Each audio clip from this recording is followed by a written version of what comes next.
Les amis, petite vidéo courte, comme vous l'avez vu sur la miniature, une news qui me met en joie, mais vous imaginez même pas, dans ces derniers jours où on vient d'avoir pas mal de mauvaises nouvelles qui nous cassaient le moral. Cette nouvelle, c'est le rachat de Twitter par Elon Musk pour 44 milliards, pas millions, milliards de dollars, soit environ une quarantaine de millions d'euros.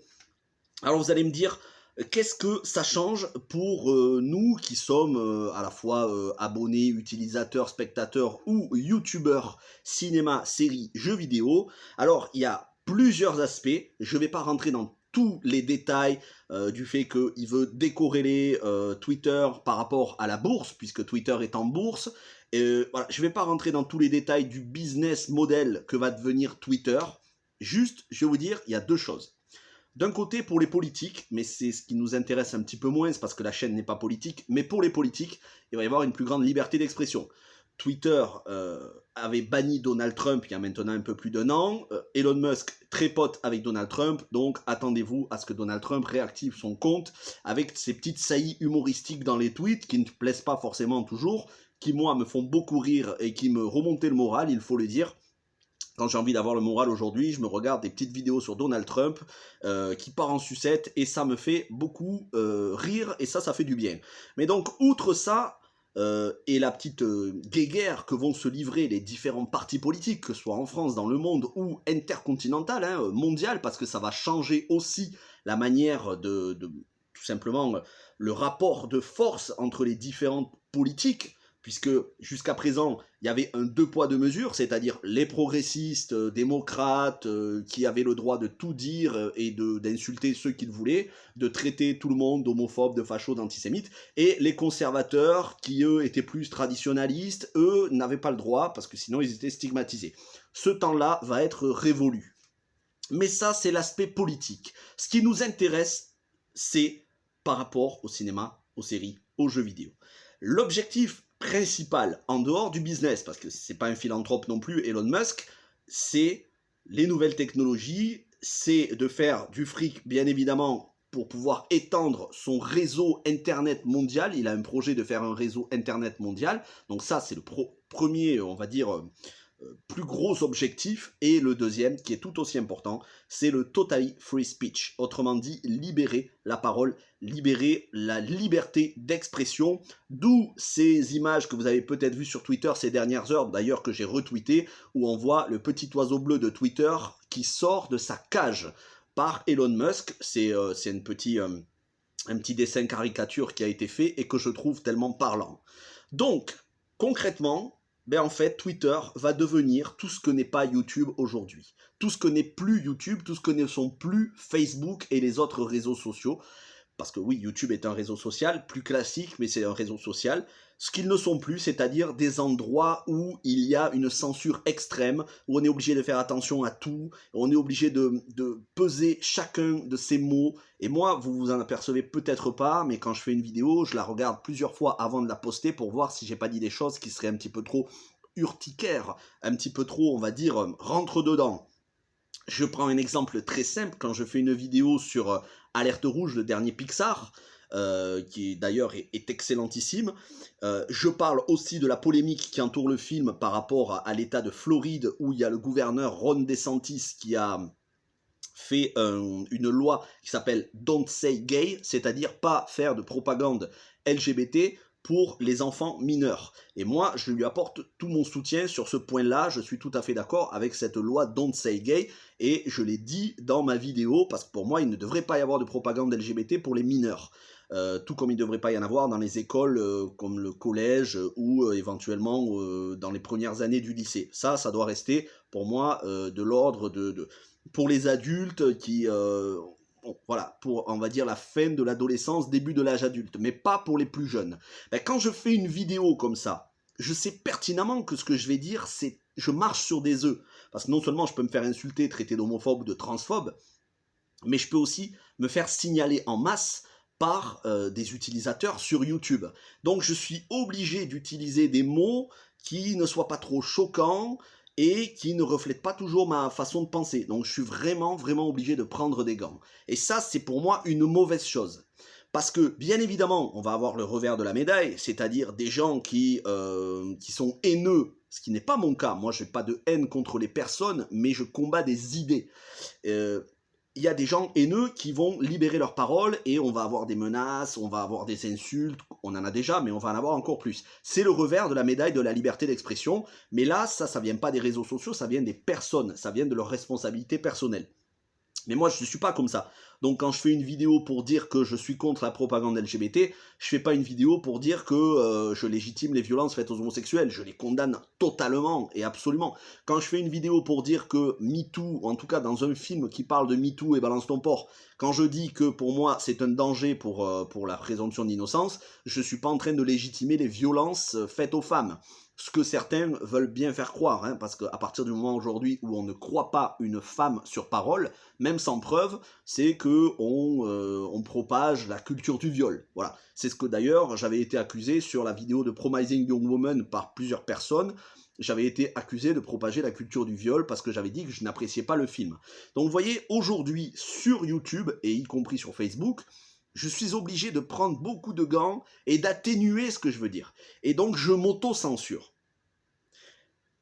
Sur Twitter, ça ne sera plus le cas. Et ça fait plaisir. Alors, je m'en privais pas parce que de toute façon, je disais tout ce que je pensais, que ce soit par rapport au vaccin, la vaccination obligatoire, tout ça, où je suis contre. Mais je vais enfin pouvoir m'exprimer sur des films, ça passe ou ça casse, on va dire. Donc ça va attirer des gens vers la chaîne, et il y en a d'autres, ça va les repousser. Mais en même temps, je ne suis pas là pour plaire à tout le monde. Je suis conscient qu'il y a des vidéos qui me valent des désabonnements. Voilà, c'est comme ça. Hein, et en même temps, il y a d'autres vidéos qui attirent un certain public. Et c'est une très bonne chose. Ça permet de faire un tri à la source. Mais donc, Twitter va devenir le lieu où il va y avoir une liberté d'expression totale. Alors ça s'accompagne de responsabilités, mais des responsabilités personnelles, et non plus au niveau d'un collège de modérateurs. Ce sera l'utilisateur qui va devoir prendre la responsabilité personnelle de ses propos. Ceci dit, les attaques, on va dire les appels au meurtre vont quand même être condamnés, vont quand même être suspendus. Il ne faut pas se leurrer. C'est pas Twitter va pas devenir le réseau social où on va faire l'apologie du terrorisme ou ce genre de choses. Mais il y aura plus deux poids, deux mesures. D'un côté, certains qui peuvent dire ce qu'ils veulent, et de l'autre, d'autres personnes qui peuvent pas, parce que c'est pas politiquement correct. La politique de la pensée unique, qui aujourd'hui gangrène littéralement, pourrit la moelle, l'ADN du cinéma, notamment avec des entreprises comme Disney, eh bien ça, c'est terminé. C'est terminé. Alors, ça va peut-être pas arriver comme ça du jour au lendemain, mais ça va arriver dans les prochaines semaines, les prochains mois. Ça va être terminé et les gens vont pouvoir défendre leur point de vue. Il faut espérer le plus respectueusement, mais il ne faut pas être utopiste non plus. Hein. Il va y avoir forcément des conflits, il va y avoir des gens qui vont se prendre la tête. Mais au moins, les gens pourront dire ce qu'ils pensent d'un film ouvertement. Alors moi, je l'espère le plus poliment possible. Vous connaissez mon point de vue, je suis nuancé sur la chaîne, c'est comme ça, c'est ma personnalité. J'aime pas insulter un film, même quand ça me plaît pas. Mais je vais pouvoir vraiment donner mon avis plus ouvertement. Et donc, concrètement, qu'est-ce que ça veut dire pour vous qui me suivez parmi ceux d'entre vous qui me suivent sur Twitter? Ça veut dire que je vais tweeter beaucoup plus. Beaucoup moins sur Facebook. Hein. Sur Facebook, je vais y être de moins en moins, voire quasiment plus. Hein. Je posterai juste le lien des vidéos. Par contre, sur Twitter, maintenant que c'est sous la direction d'Elon Musk, déjà c'est quelqu'un que j'admirais beaucoup parce que j'adore tout ce qui est conquête spatiale et donc il a fait énormément pour ça. Si un jour on peut vivre sur Mars, ce sera grâce à Elon Musk en grande partie. Mais voilà, maintenant que c'est sous la gouvernance et la direction de Elon Musk, eh bien, je me sens libre de pouvoir dire tout ce que je veux sur Twitter et ne plus être cantonné à cette pensée unique qui gangrène le cinéma et qui gangrène les œuvres artistiques par de l'inclusivité jusqu'à l'absurde ou de la diversité jusqu'à l'écœurement. Donc, vous voyez, ça, on va pouvoir enfin renverser la balance qui penchait beaucoup trop fortement du côté du progressisme, et ça fait du bien parce que Malheureusement, ce progressisme que l'on appelle le wokisme, en gros le wokisme c'est la forme suprême de progressisme, hein. Autrement dit c'est la forme la plus extrême, où on va jusqu'à l'absurde, jusqu'à des choses contradictoires, eh bien on va pouvoir renverser la balance, et ça me fait très plaisir, et donc je vais pouvoir dire ce que je pense. Il y a certains films ou certaines séries dont je ne ferai pas des critiques, on va dire épisode par épisode, mais où je pourrais donner mon avis. Par exemple, il y a beaucoup plus de tweets de ma part, hein, qui vont arriver. Sachez-le, et donc je vais vous faire aussi découvrir la chaîne à beaucoup plus de monde, parce que jusqu'à présent je faisais peut-être 1 ou 2 tweets par jour. Là je vais pouvoir vraiment tweeter sans avoir peur de me faire suspendre mon compte, donc c'est une très bonne chose.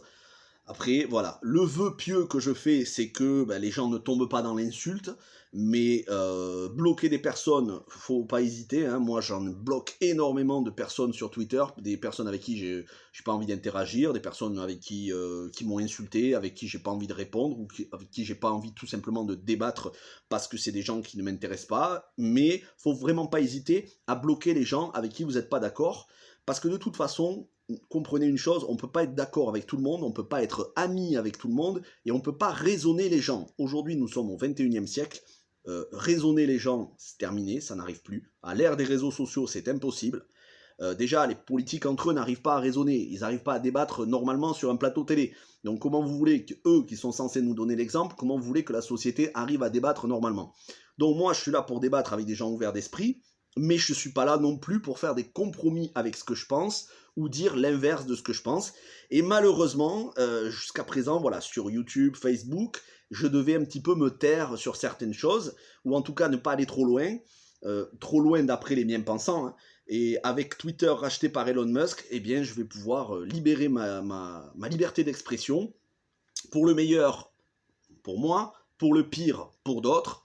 Mais écoutez, c'est une très bonne chose. Après, il n'y a pas seulement cet aspect liberté d'expression. Comprenez bien qu'il veut racheter Twitter pour faire vraiment quelque chose qui soit mondial, pour faire, ça va être la concurrence de YouTube, et puis la concurrence de TikTok, et puis avec son réseau qui veut Starlink, qui veut mettre tout autour de la Terre pour que les gens puissent avoir Internet à échelle, on va dire même dans les petits villages, partout. On se dirige vers un monde de nouvelles technologies, de nouvelles interactions, et puis comme Elon Musk c'est un pionnier sur les nouvelles technologies, un pionnier dans la découverte, que ce soit spatiale ou de nouvelles technologies comme Tesla, il est fort à parier que Twitter va devenir son fer de lance, son outil de communication principal, ce qui, moi, me réjouit grandement. Voilà. Donc, c'était pour vous dire, tout simplement, cette news qui est quand même une news qui affecte tout le monde, en particulier les youtubeurs cinéma, séries, jeux vidéo, parce que tous les youtubeurs cinéma, séries, jeux vidéo sont sur Twitter, allez, à 90% d'entre eux. Jusqu'à présent, voilà, c'était un réseau social qui était corrompu par un progressisme sans limite. Avec cette liberté d'expression totale, on va pouvoir dire, calmez-vous les progressistes, on a aussi le droit de s'exprimer et d'avoir des idées différentes, on a aussi le droit de le dire, et on ne sera pas banni pour ça. Et ça fait plaisir. Donc n'hésitez pas à me dire dans les commentaires ce que vous en pensez. Voilà, c'est pas forcément une vidéo qui parle de cinéma ou de série, d'un film en particulier. J'ai essayé de ne pas rentrer trop dans les idées politiques, démocrates, républicaines. Mais vous le savez, moi je ne suis pas un ami du progressisme woke, loin de là. Et voilà, il faut que vous compreniez que pour moi c'est une très bonne nouvelle. Mais je suis conscient que ça va induire aussi des problèmes. Mais des problèmes qu'il y avait déjà. Ceci dit, voilà, on n'est pas dans un monde de bisounours, on est à l'ère des réseaux sociaux, donc il faut avoir une liberté d'expression totale, pour le meilleur ou pour le pire. C'est comme ça. Merci à tous d'avoir regardé cette vidéo, n'hésitez pas à me donner votre analyse personnelle de la situation, vous pensez ce que vous voulez, bien évidemment, vous avez le droit de ne pas être d'accord avec moi, tant qu'on n'en vient pas aux insultes. Mais je sais que mes abonnés, pour les plus de 1000 abonnés que vous êtes des gens respectueux. Je dis ça pour les gens qui tomberaient sur cette vidéo par hasard et qui ne connaissent pas la chaîne. Merci à toutes et à tous, passez une bonne soirée, portez-vous bien et on se retrouve demain pour Moon Knight épisode 5. Ciao tout le monde.